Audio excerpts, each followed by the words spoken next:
Vittoria convincente per l'Atletico al Paglialunga contro un latte dolce coriaceo e battagliero nella ripresa, ma che si è svegliato troppo tardi per fare male agli uomini di Scudieri, oggi attenti e concentrati. Alla fine il punteggio recita 2-1 per i padroni di casa, che grazie a questi 3 punti possono continuare a tenere testa a Rieti nell'eterno duello del girone G.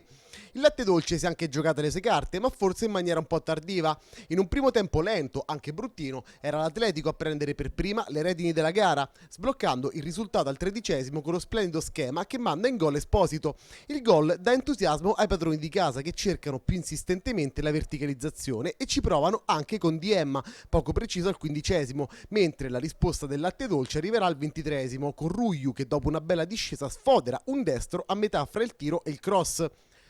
Ben più pericolosa la staffilata di Sanna al 31°, il pallone esce fuori di poco che chiude il conto delle occasioni del primo tempo. Nella ripresa la gara sarà più aperta, Usai si scatena, il latte dolce si scopre ma è l'Atletico a segnare. Magnifica l'azione del 2-0 con Nanni che ispira, Mastella che rifinisce e Tortolano che da 2 passi insacca con un colpo da biliardo.